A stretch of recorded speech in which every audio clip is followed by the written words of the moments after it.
राधे राधे दोस्तों, जयलाल धागे बाबा की कैसे हैं आप सब। उम्मीद करती हूँ अच्छे होंगे आप सब और मैं भी अच्छी हूँ। तो आज का जो वीडियो है दोस्तों, ये आप लोगों के रिकमेंडेशन पे है कि अखंड ज्योत से रिलेटेड बहुत सारे सवाल मेरे पास आज भी आ रहे थे और बहुत सारी बहनों के क्वेश्चन थे कि उनका अखंड ज्योत जो है ना वो बार बार बुझ जाता है, या अखंड ज्योत में एक बहन के तो आग ही पकड़ लिया अचानक से, और एक बहन ने नारियल संकल्प करके जो बाबा के सामने चढ़ाया था वो अचानक से फट गया। तो ये 3 सवाल हैं। इन तीनों सवालों के बेस पे आज हम ये अखंड ज्योत की बात करेंगे कि अखंड ज्योत क्यों जलाना चाहिए, इसके नियम क्या होते हैं और इसमें कौन कौन सी गलती करने से बचनी चाहिए। ठीक है, ये वीडियो में आज हम ये चीज़ जानेंगे। तो सबसे पहले हम जानेंगे कि अखंड ज्योत होता क्या है। अखंड ज्योत का मतलब होता है वो ज्योत जो कभी बुझे ना। हमारे सनातन धर्म में ना ज्योत का बहुत ज़्यादा महत्व है, बहुत ज़्यादा महत्व। और हमारे गुरुदेव यानी लाल धागे बाबा में जो गुरुदेव हैं वो बोलते हैं कि जो दीप रात में जला के अंधेरे में बैठा है तो वो ज्योत जो है ना सबसे ज़्यादा प्रभावशाली होता है। और अखंड ज्योत जो होता है वो 24 घंटे जलने वाला ज्योत है। इसको मैक्सिमम 5 दिन तक करना चाहिए, मिनिमम इसको 1 दिन तो करना ही चाहिए, है ना। 24 घंटे से लेके आप 5 दिन तक करिए, उससे ज़्यादा मत करिए, क्योंकि इसमें बहुत सारे ऐसे नियम होते हैं जो अगर आप नियम में गड़बड़ करोगे तो आपका अखंड ज्योत जो है वो विघ्न हो जाता है, मतलब वो खत्म हो जाता है। तो अखंड ज्योत जलाने से फायदा क्या होता है। देखिए, अखंड ज्योत एक ऐसा ज्योत है जिसमें हम संकल्प लेते हैं कि हे प्रभु हमको ये चीज़ मिलेगी, तो हम ये अखंड ज्योत उस चीज़ के लिए जला रहे हैं। तो ये एक पर्टिकुलरली किसी ऐसे प्रार्थना के लिए की जाती है जो हम ईश्वर से करते हैं। तो हम लोग जब लाल धागे बाबा की पूजा करते हैं तो अखंड ज्योत जो है हम अपनी प्रेगनेंसी के लिए उसको जलाते हैं। तो अखंड ज्योत जब भी जलाए तो सुबह के समय से स्टार्ट करें। मॉर्निंग ब्रह्म मुहूर्त में उठ के आप जो है सुबह के समय से ही अखंड ज्योत को स्टार्ट करें, कभी भी शाम से स्टार्ट ना करें। जैसे कि मेरे पास सवाल आता है कि दीदी हम अखंड ज्योत जलाएंगे तो क्या सोएंगे नहीं। तो आप सो सकते हैं 1-2 घंटे के लिए, लेकिन यहाँ पर बोला गया कि कुछ भी हो जाए, आप कुछ भी करें, वो अखंड ज्योत बुझना नहीं चाहिए। एक बहन का कमेंट आया था कि क्या 5 दिन हम अखंड ज्योत जलाएंगे तो 5 दिन हम उसी के पास बैठे रहेंगे। तो नहीं, आपको उसके पास नहीं बैठे रहना है, लेकिन आपको देखते रहना है कि वो बुझ तो नहीं रहा है, उसमें प्रॉपर घी या तेल है कि नहीं है, उसकी बाती छोटी तो नहीं पड़ रही है, उसकी बाती बुझने वाली तो नहीं है। ये सारी चीज़ें आपको देखनी होती है क्योंकि उसको जलाया है। ठीक है, अब बात करते हैं कि कुछ बहनों का जो है वो अखंड ज्योत बुझ जाता है। तो देखिए, बुझने का कारण साइंटिफिकली ये हो सकता है कि हवा चल रही हो, या फिर उसमें आपका जो बाती है वो बहुत पतला हो, या उसमें प्रॉपर घी ना हो, या फिर उसमें बार बार फूल बन रहा हो और आपने फूल को हटाया ना हो जिससे कि आपकी बाती तुरंत जल गई। तो ये कुछ रीज़न ऐसे हो सकते हैं, लेकिन अगर इनमें से कोई भी रीज़न नहीं और आपका ज्योत बुझ गया तो ये किसी नेगेटिविटी की तरफ इशारा करता है कि जो प्रार्थना हम कर रहे हैं शायद वो इस महीने पूरा नहीं होने वाली है ना। तो आपको हर हाल में कहने का मतलब है कि आपकी ज्योति बुझनी नहीं चाहिए। अब अखंड ज्योति को जलाने के नियम क्या है। तो देखिए, इसमें आपको स्वच्छता के बहुत ज़्यादा ख्याल रखना है कि आपको स्वच्छ रहना है, हाइजीनिक रहना है।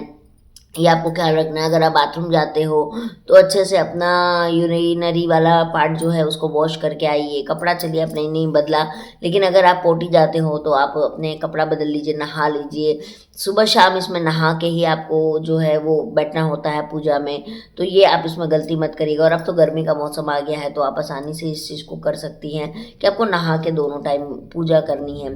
इसमें आपको लहसुन प्याज नहीं चलता है। बहुत लोग बोलते हैं दीदी हम तो खाते, तो आपकी अलग बात है, पर मैंने तो नवरात्रि की भी अखंड ज्योत जलाया है बहुत बार। तो हमारे में तो लहसुन प्याज नहीं चलता है, तो हम तो लहसुन प्याज नहीं खाते हैं, है ना।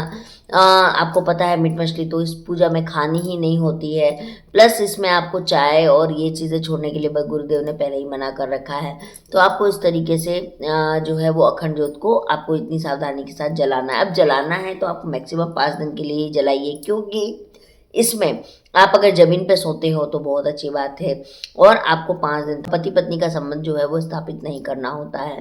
तो ये चीज़ की आपको ध्यान रखनी है। अब बात करते हैं कि इसको कौन से तेल से जलाया जाए। तो देखिए, आप घी से भी जला सकती है, रिफाइंड तेल से भी जला सकती है, तिल के तेल से भी जला सकती हैं, सरसों के तेल से भी जला सकती हैं। इसमें ऐसा कुछ भी नहीं है।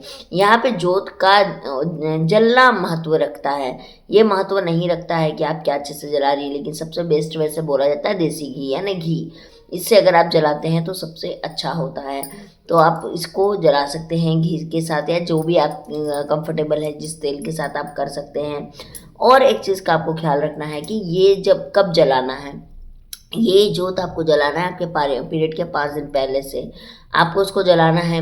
आपने जलाया, सपोज़ आपको पीरियड नहीं आया तो आप इसको कंटिन्यू करिए, मतलब आपकी जो डेट है, अगर आपको पीरियड नहीं आया है तो आपको इसको बुझाना नहीं है, आपको इसको कंटिन्यू करना है जब तक आपका पीरियड का डेट मिस हो के 5 दिन और ना बीत गए। मान लीजिए आपके 5 दिन और बीत गए, यानी 10 दिन हो गए, तो उसके बाद आप चेक करिए। उसके बाद अगर आपका नेगेटिव आ रहा है या हल्की लाइन आ रही है तो फिर से आप प्रण लीजिए और 2 दिन और दीपक जलाइए। उसके बाद से वापस से चेक कीजिए, अगर आपका पॉजिटिव आ गया है तो बहुत अच्छी बात है। अगर हल्की लाइन आई है तो आप उस अखंड दीप को और आगे तक जलाते रह जाइए। और अगर आपका नेगेटिव आया है तो फिर उस अखंड दीप को आपको बुझाना, दीप कभी बुझाया नहीं जाता है, उसको आप जो है जितना घी डाली हैं, जितना तेल डाली उतना तक रहने दीजिए, ऑटोमेटिकली वो जल के ख़त्म हो जाएगा, है ना।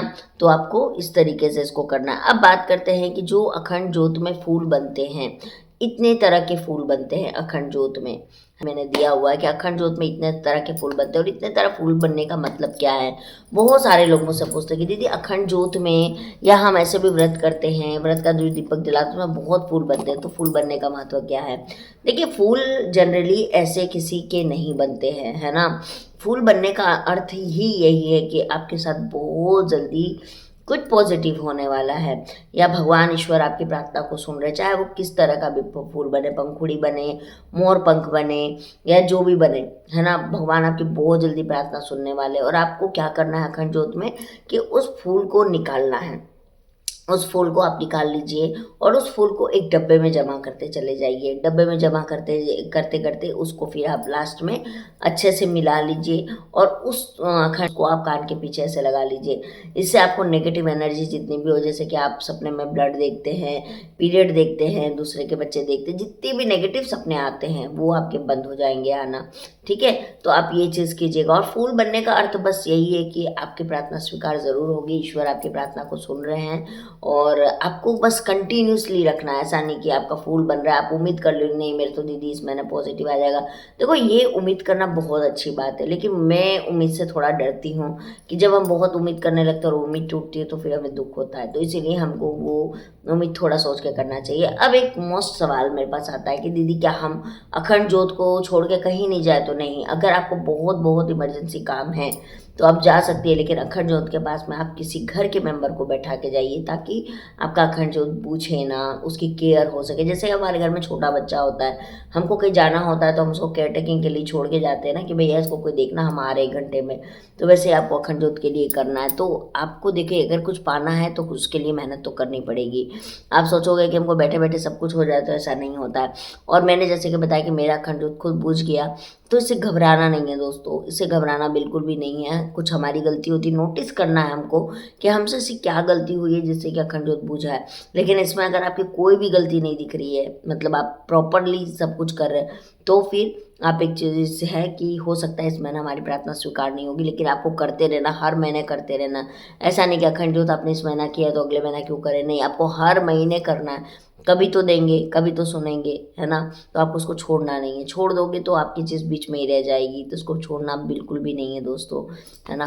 तो बस यही था। और अखंड ज्योत के दौरान आपको खाना क्या है, तो आप घर का बना हुआ बिना लहसुन प्याज का खाना 2 टाइम 3 टाइम जितनी बार भी आप खाते हैं आप खाइए, इसमें कोई भी समस्या नहीं है, लेकिन घर का बना हुआ होना चाहिए। और एक चीज़ मैं बता दूँ दोस्तों कि अगर आप प्रेगनेंसी प्लान कर रहे हो तो दूसरे का घर का खाना मत खाओ। दूसरे का घर का आपको नहीं खाना चाहिए, आपको अपने खुद के घर का खाना चाहिए। आप भले होटल में जाके खा लो, रेस्टोरेंट में खा लो, अगर आपके पास इमरजेंसी ऐसा पड़ गया है तो, लेकिन आप किसी दूसरे के घर का खाना मत खाइए, क्योंकि बहुत सारी चीज़ नेगेटिविटी होती है। इसलिए बोल रही हूँ ये चीज़, और मेरा कुछ अनुभव भी है इसको लेके। तो इसीलिए मैं बोलूँगी कि दूसरे के घर का खाना बिल्कुल अवॉइड कीजिए, आप कभी मत खाइए, है ना।